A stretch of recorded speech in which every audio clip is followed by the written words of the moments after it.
মুছলমানক প্ৰাৰ্থিত্ব নিদিয়াটো বাধ্যতামূলক নেকি বিজেপিত? এই প্ৰশ্নটোৰ উত্তৰ দিছে গৃহমন্ত্ৰী অমিত শ্বাহে। কি উত্তৰ দিলে অমিত শ্বাহে? নমস্কাৰ, মই উৎপল। আপোনাক স্বাগতম জনাইছোঁ দি ক্ৰছ কাৰেণ্ট বুলেটিনলৈ।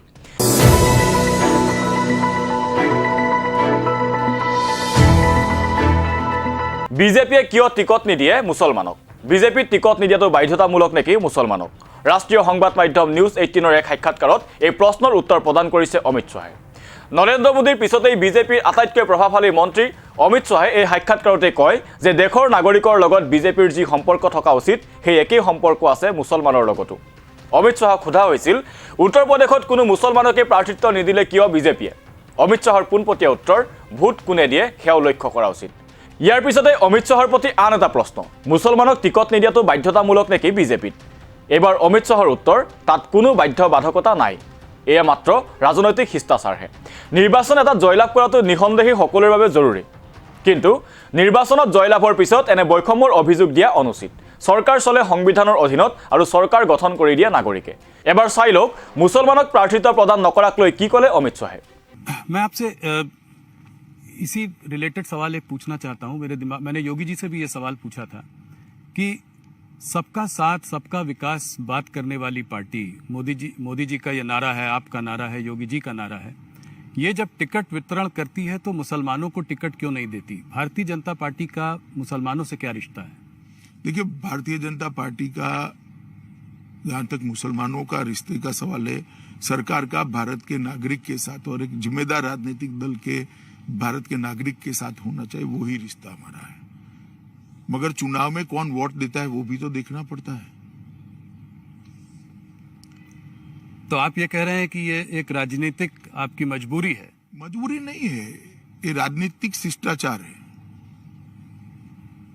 चुनाव जीतना भी जरूरी है, इस वजह से इस तरीके की निश्चित रूप से जी। उसके बाद अगर उनके कल्याण में कहीं भेदभाव हो तो कोई आरोप कर सकता है।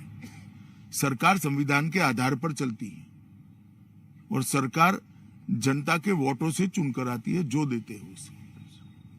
উল্লেখনীয় যে একেখিনি সময়তে উত্তৰ প্ৰদেশত অব্যাহত আছে হিন্দু মুছলমানৰ ৰাজনীতি। বিজেপি প্ৰাৰ্থী ৰাঘৱেন্দ্ৰ সিঙে দিয়া এটা ৰাজহুৱা বক্তব্যৰ পিছত সৃষ্টি হৈছিল তীব্ৰ প্ৰতিক্ৰিয়া। বিজেপি প্ৰাৰ্থীজনে কৈছিল যে যিসকল হিন্দুৱে বিজেপিক ভোট নিদিয়ে তেওঁলোকৰ দেহত আছে মুছলমানৰ তেজ। আনহাতে হিজাব সন্দৰ্ভতো একেটা সাক্ষাৎকাৰতে মন্তব্য কৰিছে অমিত শ্বাহে। অমিত শ্বাহে কয়, মই ব্যক্তিগতভাৱে ভাবোঁ যে সকলো ছাত্ৰই ধৰ্মীয় পোছাকৰ সলনি শিক্ষানুষ্ঠানৰ ড্ৰেছ কোড পৰিধান কৰাটো উচিত। অৱশ্যে আদালতে কি ৰায় দিয়ে সেয়া সকলোৱে নিশ্চিতভাৱে মানি ল'ব লাগিব। দি ক্ৰছ কাৰেণ্ট বুলেটিনত দিনটোৰ কেইটামান গুৰুত্বপূৰ্ণ বাতৰি। ৰাছিয়াই দখল কৰিলে ইউক্ৰেইনৰ দুখনকৈ প্ৰদেশ। সোমবাৰে ইউক্ৰেইনৰ বিদ্ৰোহী অঞ্চল লুহান্স আৰু ডনেটস্ক প্ৰদেশ স্বাধীন ঘোষণা কৰে ৰাছিয়াৰ ৰাষ্ট্ৰপতি পুটিনে। নাটো আৰু আমেৰিকাৰ সেনাক হকিয়াই পুটিনে ইউক্ৰেইনৰ দুই প্ৰদেশক স্বাধীন ঘোষণা কৰিছে এক টেলিভিছন সম্প্ৰচাৰ যোগে। ইতিমধ্যে লুহান্স আৰু ডনেটস্কলৈ প্ৰেৰণ কৰা হৈছে বিশাল ৰাছিয়ান সেনাও। আনফালে ৰাছিয়াৰ ঘোষণাৰ পিছতেই ৰাষ্ট্ৰসংঘৰ নিৰাপত্তা পৰিষদে আহ্বান কৰিলে জৰুৰী বৈঠক। আনফালে ইউক্ৰেইনত বাস কৰা প্ৰৱাসী ভাৰতীয়ৰ প্ৰত্যাৱৰ্তনত গুৰুত্ব আৰোপ কৰিছে ভাৰতে। ইতিমধ্যে ইউক্ৰেইনত থকা সকলো ভাৰতীয় নাগৰিকক সাময়িকভাৱে দেশলৈ উভতি অহাৰ আহ্বান জনাইছে ভাৰতে। ভাৰতৰ স্থায়ী প্ৰতিনিধি TS তিৰুমূৰ্তিয়ে কয় যে ইউক্ৰেইন আৰু ৰাছিয়াৰ মাজত উত্তেজনা চিন্তাৰ বিষয়।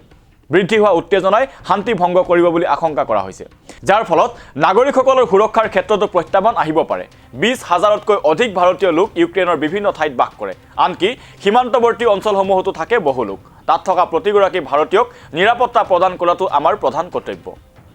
আনহাতে ৰাছিয়া আৰু ইউক্ৰেইনৰ মাজত সংঘাত আৰু যুদ্ধৰ প্ৰভাৱৰ বাবে খাৰুৱা তেলৰ দাম ঊৰ্ধ্বমুখী হৈছে। আন্তঃৰাষ্ট্ৰীয় বজাৰত ছেপ্টেম্বৰ 2014ৰ পিছত সৰ্বোচ্চ স্তৰত উপনীত হৈছে খাৰুৱা তেলৰ দাম। মঙলবাৰে কেঁচা তেলৰ দাম $97 প্ৰতি বেৰেল হৈছে আৰু শীঘ্ৰে ই $100 স্পৰ্শ কৰাৰ সম্ভাৱনা ব্যক্ত কৰা হৈছে। আহিছোঁ ৰাজ্যৰ এটা চৰ্চিত খবৰলৈ।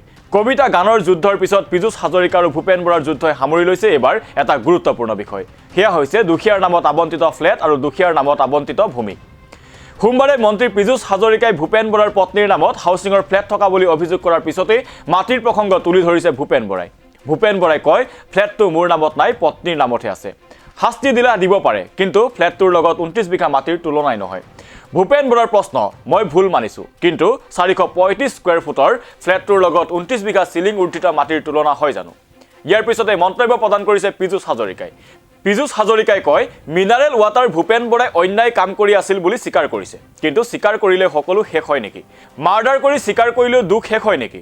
মাটি ক্ৰয় কৰাটো বেআইনী নহয় যদি কিবা তথ্য প্ৰমাণ আছে আদালতলৈ যাওক কিন্তু তেওঁ এইটোও দাবী কৰে যে 1 লাখ টকা দৰমহা পোৱা সকলোৱে হাউচিঙৰ ফ্লেট এৰি দিব লাগে উল্লেখনীয় যে মুখ্যমন্ত্ৰী পৰিয়ালৰ 29 বিঘা চৰকাৰী আৰু সিলিং চৰকাৰী ভূমিৰ কেলেংকাৰী তথ্য সহকাৰে ফাদিল কৰিছিল দি ক্ৰছ কাৰেণ্ট আৰু দি ৱায়াৰে অন্যহাতে ভূপেন বৰাৰ পত্নীৰ উপৰিও হাউচিং কলনীত আৰু কোন বাঘা বাঘা নেতাই ফ্লেট লাভ কৰিছিল তাৰো ইতিমধ্যে দুটাকৈ এক্সক্লুসিভ প্ৰতিবেদন প্ৰচাৰ হৈছে দি ক্ৰছ কাৰেণ্টত কৰ্ণাটকত বজৰং দলৰ কৰ্মীক হত্যাত জড়িত অভিযোগত গ্ৰেপ্তাৰ কৰা হৈছে 4 জন লোকক হিজাব বিতৰ্কক লৈ কৰ্ণাটকত বিতৰ্ক অব্যাহত থকাৰ মাজতে এতিয়া বজৰং দলৰ এজন কৰ্মীৰ হত্যাৰ কেন্দ্ৰ কৰি জ্বলি উঠিছে ৰাজ্যখন বজৰং দলৰ নেতা হৰখৰ হত্যাকাণ্ডৰ পাছতেই মুছলমান অধ্যুষিত অঞ্চলত জ্বলাই দিয়া হ'ল এখনৰ পাছত আন এখন গাড়ী আন এটা খবৰ ধৰ্ষণৰ গোচৰত কাৰাবাস খটা ৰাম ৰহিমক Z+ নিৰাপত্তা এই সিদ্ধান্ত হাৰিয়ানা চৰকাৰৰ 21 দিনৰ বাবে কাৰাগাৰৰ পৰা মুক্তি দিয়া হৈছে ৰাম ৰহিমক সাংবাদিক ৰামচন্দ্ৰ ছত্ৰপতিক হত্যাৰ অভিযোগত জীৱনজোৰা কাৰাবন্দিত্ব প্ৰদান কৰা হৈছিল ৰাম ৰহিমক